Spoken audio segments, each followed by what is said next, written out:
On the morning of September 1st, 1939, the roar of thousands of German panzer tanks tore through the Polish border, pulling Europe into the vortex of World War II, the bloodiest war in history, claiming 70 million lives. Bombs fell, cities burned, civilians trembled in fear. Yet just 2 days later, when Britain and France declared war, what happened? Not fierce combat, not massive airstrikes, but a deadly silence lasting 8 months. No gunfire, only tents waiting like a bowstring about to snap. This is the Phoney War, the forgotten secret where the Allies missed the golden opportunity to crush Hitler from the start. Why didn't they attack when the German west border was defenseless, guarded by only 11 weak divisions? The answer will shock you. Strategic mistakes leading to the 1940 disaster. Dear viewers of the Battleforge Legends channel, today, we turn back time. Hitler was stunned by the declaration of war. What now? He asked Ribbentrop in stunned silence. Goering panicked. God forgive us if we lose. Germany was stuck in Poland Westwall, unfinished. France had 4.5 million troops, 2,000 tanks, enough to crush them in 2 weeks. Yet outdated defensive doctrine, political divisions, misjudgments kept them sitting idle. Through black and white images, animated maps, and eyewitness quotes, we uncover this secret. Could history have been different if they acted? Watch now to find out. On the morning of September 1st, 1939, under the gray sky of Eastern Europe, the terrifying roar of over 2,000 panzer tanks and 1,500 Luftwaffe aircraft tore through the Polish border. This was Operation Weiss, the first punch of Adolf Hitler, marking the outbreak of World War II, humanity's most brutal conflict, claiming 70 million lives and changing the world's face forever. German forces with blitzkrieg tactics, lightning war, surged across the Vistula River like a steel flood. Poland, though bravely resisting with cavalry and outdated artillery, was quickly crushed. Warsaw, the proud capital, sank into a sea of flames after just 27 days. Millions of Europeans trembled. Was this the start of hell? Bombs fell, cities lay in ruins, children screamed amid the rubble. The world held its breath, awaiting the response from Poland's two guarantor powers, Britain and France. Just 2 days later, on September 3rd, history turned. British Prime Minister Neville Chamberlain, voice trembling on BBC Radio, declared, "From 11 a.m. today, we are at war with Germany." France followed hours later with an ultimatum completely ignored by Hitler. The Allies had officially entered the war. Church bells echoed across London and Paris. Crowds poured into the streets in chaos. Some cheered patriotically, others wept in fear. But then, something strange happened. No massive airstrikes on Berlin. No Anglo-French fleet advancing into the Baltic. Not a single shot fired on the Western Front. Instead, a deadly silence enveloped Europe for 8 months, from fall 1939 to spring 1940. No bombs, no major battles, only tents waiting like a bowstring about to snap. This was the Phoney War, the most secret, forgotten chapter of World War II, where the Allies made a colossal strategic mistake, missing the golden opportunity to finish Hitler in his cradle. Adolf Hitler was completely shocked by the Allies' declaration of war. According to the detailed account of Paul Schmidt, his personal interpreter in the memoir Statistician in the Shadows of the Great, when news from London and Paris reached the Führer bunker in the afternoon of September 3rd, the entire room fell into a deadly silence lasting 5 minutes. Hitler, face pale white, whipped around to Joachim von Ribbentrop, the arrogant foreign minister, and growled, "What now? Our ultimatum was ignored, but are they really declaring war?" Ribbentrop, who had boasted no risk of war, stammered incoherently. Hermann Göring, The plump Luftwaffe commander covered his mouth and whispered in utmost panic, "Oh God, forgive us if we lose this war." Other Nazi leaders from Himmler to Goebbels looked at each other pale as ghosts. They had miscalculated, believing Britain and France were bluffing. They wouldn't dare confront the thousand-year Reich. The reason for Hitler's fear was entirely logical. At this moment, over 60 of Germany's elite divisions, totaling 1.5 million troops, 2,500 tanks, and 2,000 aircraft, were stuck deep in Polish territory, hundreds of kilometers from the Western Front. The western border with France was guarded by only 11 reserve divisions, mostly elderly, inexperienced troops, equipped with outdated rifles, and no modern tanks. Westwall, or Siegfried Line, the defensive system propagandized by Goebbels as impenetrable, was in fact seriously unfinished. Built from 1936 at enormous cost, but by September 1939, only 40% complete, hundreds of kilometers were just shallow ditches, crude barbed wire fences, and half-built concrete bunkers easily pierced by artillery. Photos from French intelligence showed German workers still digging trenches in drizzling rain, while sentries dozed off beside machine guns. Compared to the mighty Anglo-French Empire, Germany at that time was like David facing Goliath. France had mobilized 4.5 million troops, the largest army in Europe, with 2,800 modern tanks like the Char B-160 Nierine thick armor, 47mm gun, vastly superior to Germany's frail Panzer I-2. The British Navy controlled the Atlantic, completely blockading Germany's Swedish iron ore and Romanian oil sources. Total Allied resources were 3 times Germany's 40 million tons of steel year versus 20 million, 10 million tons of oil versus 5 million. According to Siegfried Westphal, a German staff officer who later admitted in his memoir, "If France had attacked in full force, then we could only hold out for exactly 2 weeks before total collapse." The British Expeditionary Force BEF, with 13 divisions, had also landed in France, ready to coordinate. This was the greatest golden opportunity in World War II history, sandwiching Hitler between 2 fronts, cutting off his rear-ending the war in just months. Yet the Allies chose to wait. The Phoney War was not just military silence, but the tragedy of hesitation, leading to the 1940 Blitzkrieg disaster when France collapsed in just 6 weeks.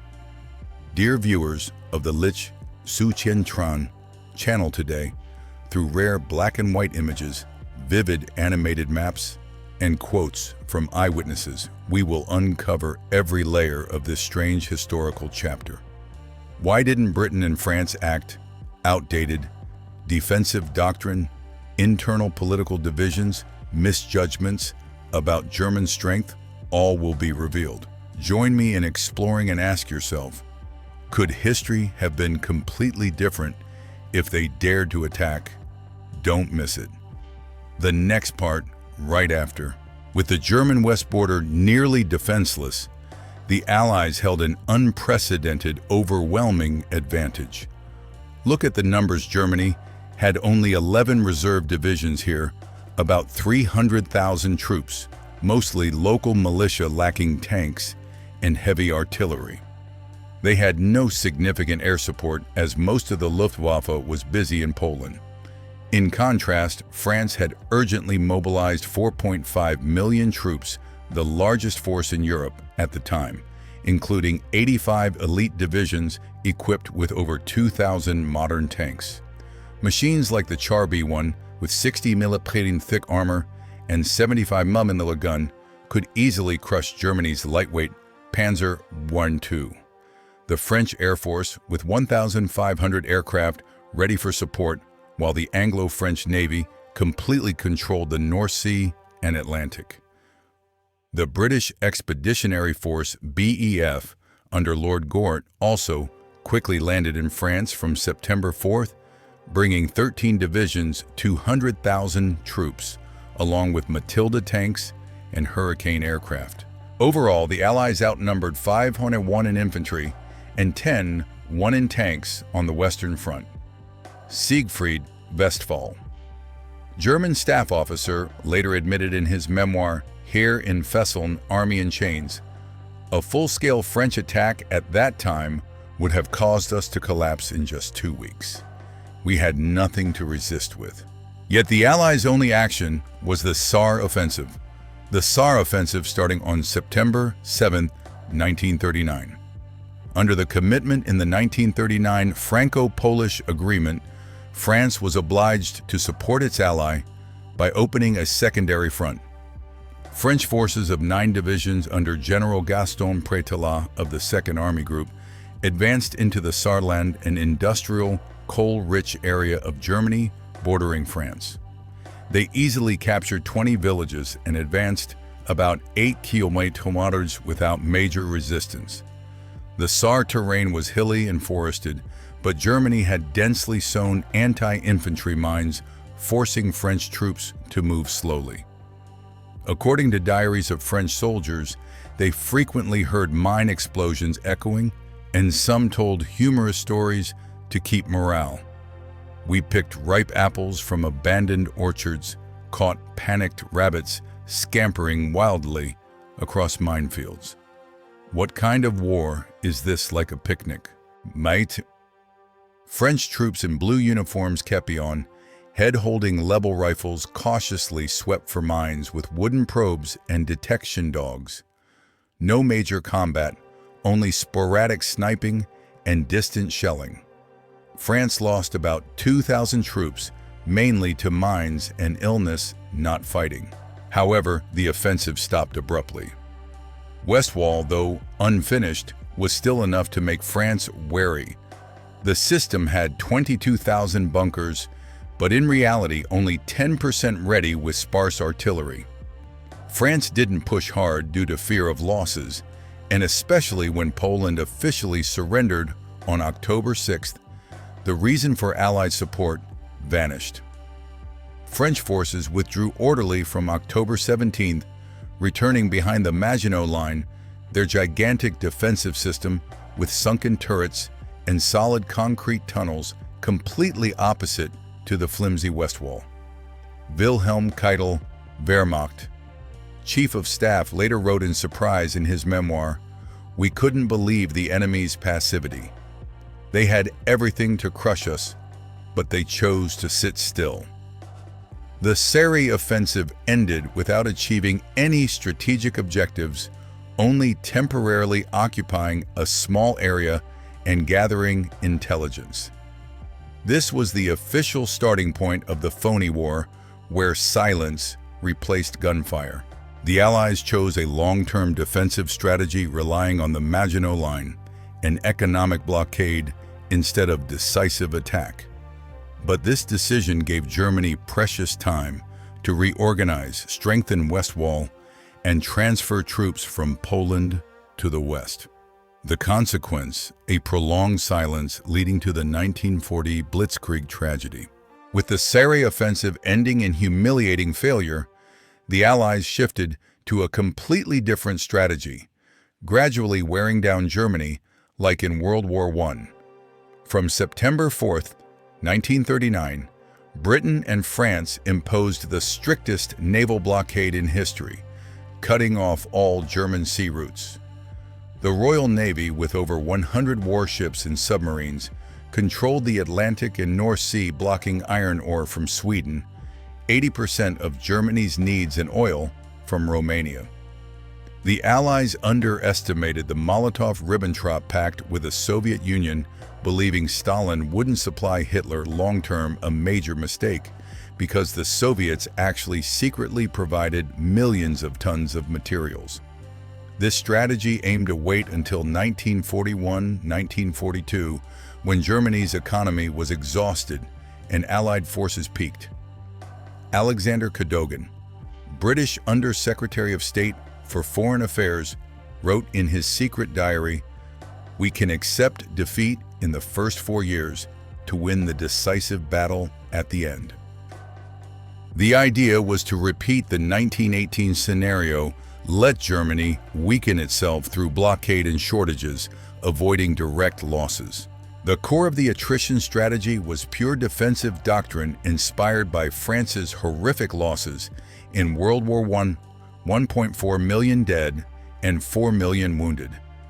General Philippe Pétain Verdun, hero, became the symbol with the slogan, "Steel is abundant, blood is sparing." France prioritized building the Maginot Line, a technical marvel costing 7 billion francs, stretching 145 kilometers from the Swiss border to Luxembourg. The system included 142 automatic sunken turrets that could raise and lower 352 kilometers of bomb-proof concrete tunnels, underground hospitals, 3-month food stores, and even cinemas to maintain troop morale.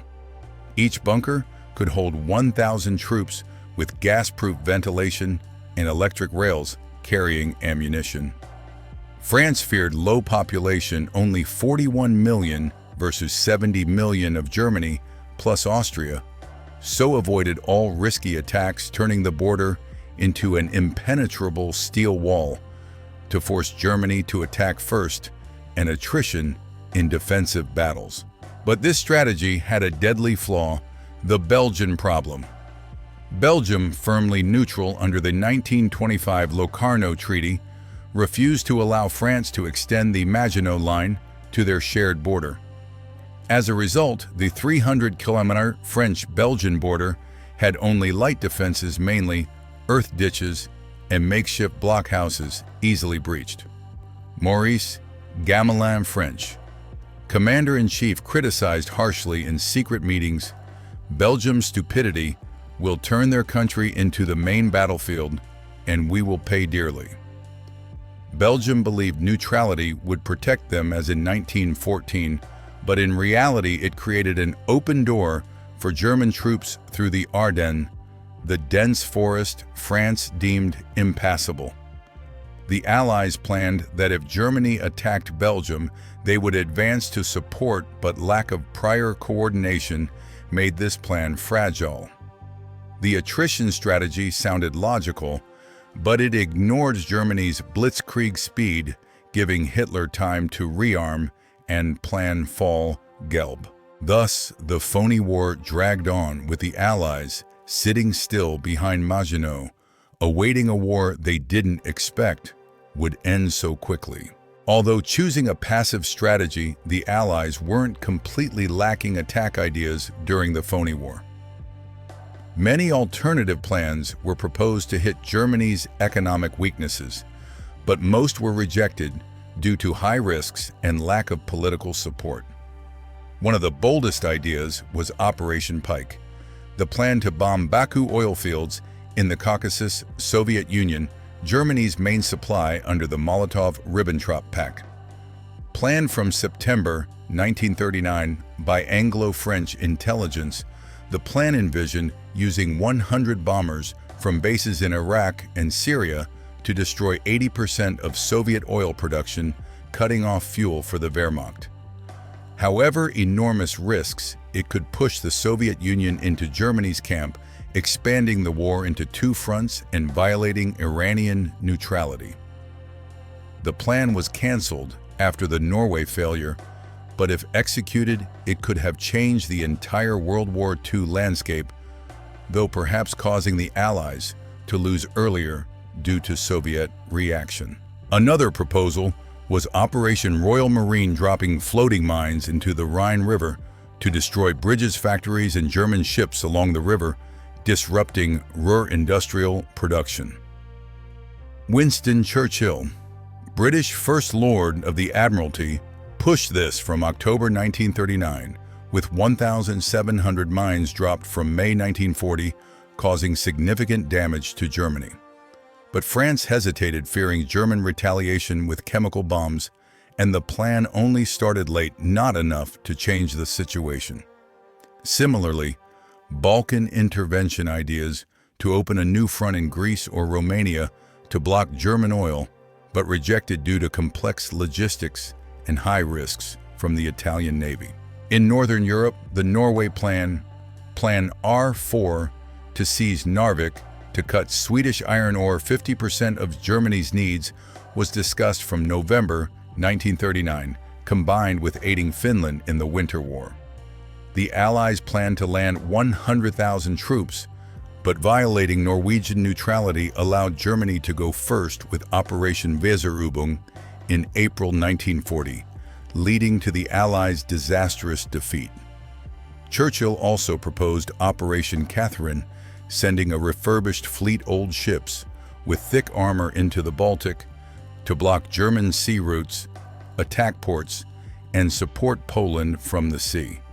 This plan, nurtured by Churchill from September 1939, was rejected by the British Navy due to high loss risks from mines and German aircraft, deeming it madness. The reason these plans failed was lack of political capital. France was deeply divided. The far right, like Croix de Feu, supported peace with Germany, suspecting Britain would make a separate peace.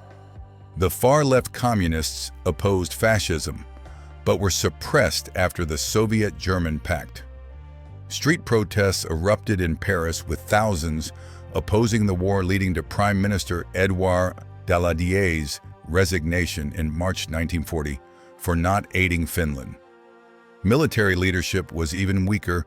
Maurice Gamelin, French commander-in-chief, lacked decisiveness, prioritizing safety over risk. Charles de Gaulle, then a colonel, criticized harshly. Gamelin is like a chemistry lab, full of ideas but no action. In September 1939, Gamelin confirmed the defensive strategy at the Supreme War Council, rejecting all attack plans, leading to prolonged passivity. As a result, the Phoney War became a wasted period, giving Germany the chance to plan Fall Gelb. To understand the Allies' passivity more deeply, we must dig into French military doctrine, the foundation of the Phoney War. The Maginot Line was not just a defensive work, but a symbol of outdated thinking inspired by World War I. Built from 1929 to 1937 under war, Minister André Maginot's direction, this system stretched 145 kilometers along the German-French border at enormous cost of 3 billion francs, equivalent to 50 billion USD today. It included 45 main fortresses ouvrages, 352 kilometers of underground tunnels, and hundreds of automatic turrets that could raise and lower in 30 seconds. The interior was like an underground city hospital with 500 beds kitchen, serving 1,000 meals, day, 3-month food reserves, and 160 km electric rail system to transport ammunition without exposure. Each fortress was designed against gas 1-ton bombs and could operate independently for 3 months without resupply. The 1918 doctrine emphasized artillery attrition of the enemy infantry, only attacked after artillery-weakened tanks like Renault FT only supported slow infantry not used for rapid breakthroughs. French Air Force, mainly defensive with only 100 modern bombers like Lioré et Olivier Leo 4541, prioritizing sky protection over strategic attack. War Minister Edouard Daladier and predecessor Maurice Morin reinforced this thinking. In 1935, Morin declared before the French National Assembly, "We cannot leave Maginot to pursue risky adventures." He emphasized, France must be on the defensive, avoiding repeating World War I losses by letting Germany attack first and attrition. The Allies seriously misjudged German strength, believing the Wehrmacht had peaked rearmament with 100 elite divisions, actually only 50, and Westwall was an impenetrable steel wall with 17,000 bunkers, actually only 3,000 completed, mostly weak earth ditches. French intelligence relied on outdated reports, ignoring Germany's actual weakness after Poland, like ammunition and tank shortages. The British Expeditionary Force, BEF, also followed defensive doctrine, building the Gort Line bunker, an anti-tank ditch system along the Belgian border from October 1939. 18-kilometer long, with 200 concrete blockhouses, the Gort Line was designed to support Maginot, but lacked depth and coordination. BEF troops dug ditches in drizzling rain, erected anti-tank barriers, and trained in static defense instead of mobile. The main reasons the Allies failed to attack included attrition strategy, prioritizing waiting outdated military doctrine focused on passive defense, and internal politics making leaders risk-averse. If France had adopted mobile doctrine as de Gaulle proposed in Vers l'armée de métier, 1934, emphasizing independent tanks and offensive air force, perhaps the Phoney War would have ended differently. Instead, this misjudgment gave Germany time to perfect the Manstein Plan, leading to lightning blitzkrieg. Now let's step into the harsh reality of the Phoney War, not grand strategy, but soldiers' daily life, where silence became the most dangerous enemy. Military activity was so limited, it was almost non-existent. Along the Rhine River, the natural boundary between France and Germany, only sporadic shelling and distant sniping, often causing pointless casualties. A tragic story. A French soldier was shot dead by his own comrades due to fog confusion, as told in the diary of the 51st Infantry Battalion. Allied air forces avoided all strategic bombing, fearing German retaliation with chemical bombs or civilian attacks, and unspoken no bombing each other agreement, lasting until 1940. Instead, Anglo-French planes only dropped propaganda leaflets calling on German troops to surrender or conducted sneaky reconnaissance flights. Millions of sheets printed "Hitler is deceiving you" fell like autumn leaves, but with almost zero effect. Germany retaliated with giant propaganda loudspeakers along Westwall, broadcasting music and mocking words, "Dear French brothers, why not go home to your wives and children," making French troops force a smile while full of resentment. Declining morale was the biggest consequence of this silence. The winter of 1939-1940 was one of Europe's coldest, with temperatures dropping to 20 away in the Ardennes. French troops in the Maginot Line endured underground hell, damp bunkers, lack of light leading to rampant lung disease and rheumatism. Alcohol became the only friend. Each soldier received 1 liter of wine a day, but abuse led to addiction and fights. Diseases raged. 20% of French forces contracted venereal disease from contact with prostitutes near the border. Suicide rate soared to 3.8%, double peacetime, with hundreds of cases of soldiers hanging or shooting themselves from boredom. Jean-Paul Sartre, French philosopher serving in Alsace, described in Carnet de la drôle de guerre, "This is a ghostly war, no enemy, no heroes, only meaninglessness." Maginot troops spent days playing cards, reading books, or listening to radio, but boredom turned them into prisoners of fake peace. Alan Brooke, BEF commander, noted harshly, "French troops lack severe discipline. They drink, neglect training, and treat war like a long vacation." British troops tried to maintain morale with humor. The song "We're Going to Hang Out the Washing" on the Siegfried Line became a hit, with lyrics mocking that Germany would soon surrender. But in reality, this decline weakened combat ability, leaving the Allies unprepared for blitzkrieg. The Phoney War was not peace, but psychological hell, leading to the 1940 tragedy. With morale collapse spreading, the Allies tried to plan countermeasures with the de la Breda Plan, the key strategy shaping spring 1940. Approved by Maurice Gamelin in October 1939, this plan predicted Germany would repeat the 1914 Schlieffen Plan, attacking through neutral Belgium to avoid Maginot Line. If Germany invaded Belgium, 22 French divisions and all 13 BEF divisions would advance 200 km into Belgium along the Dial River, coordinating with 18 Belgian divisions and 10 Dutch divisions. Breda. Objective: build a solid defensive front from Antwerp to Sedan, 250 km long, stopping Germany at the Belgian border.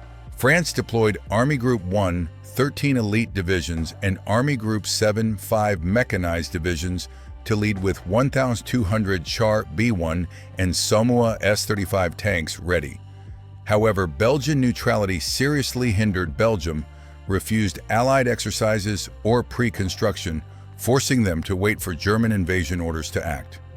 As a result, when Blitzkrieg erupted in May 1940, the Allies lost 48 precious hours to deploy, creating a gap for Germany to pierce the Ardennes, the deadly hole Gamelin deemed impassable.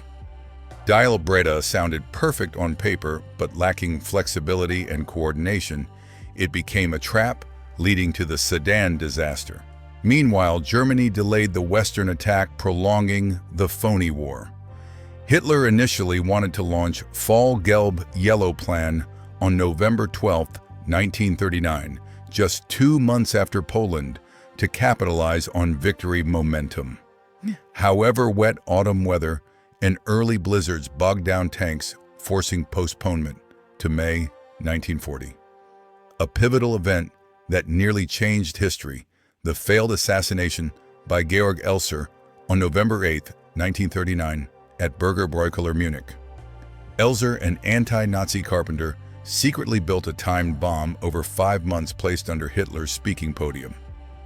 The explosion at 9:20 p.m. killed 8 people, destroyed the platform, but Hitler ended his speech 13 minutes early, due to schedule change, escaping death by a hair. Himmler captured and tortured Elser, but he revealed no accomplices. The incident panicked Hitler, ordering increased security and further delaying Fall-Gelb to consolidate. If the assassination succeeded, Germany would fall into leadership chaos, perhaps ending the Phoney War with Allied victory. As a result, 8 months of silence ended abruptly. On May 10, 1940, 136 German divisions, 2.5 million troops attacked simultaneously through Belgium, Netherlands, and Ardennes. Blitzkrieg crushed Dial Breda in just 6 weeks. France surrendered June 22, but miraculously evacuated Dunkirk. The Phoney War, the most overlooked phase of World War II, was actually crucial to understanding the 1940 disaster. It exposed the Allies' strategic mistakes, outdated doctrine, and lack of preparation, turning a golden opportunity into tragedy. Without this silence, Blitzkrieg might have failed. Through today's historical lens, the Phoney War reminds hesitation can change the whole world. Dear viewers, thank you for following the journey exploring the Phoney War. Please subscribe, like, and comment. Do you think the Allies could have won if they attacked in September 1939?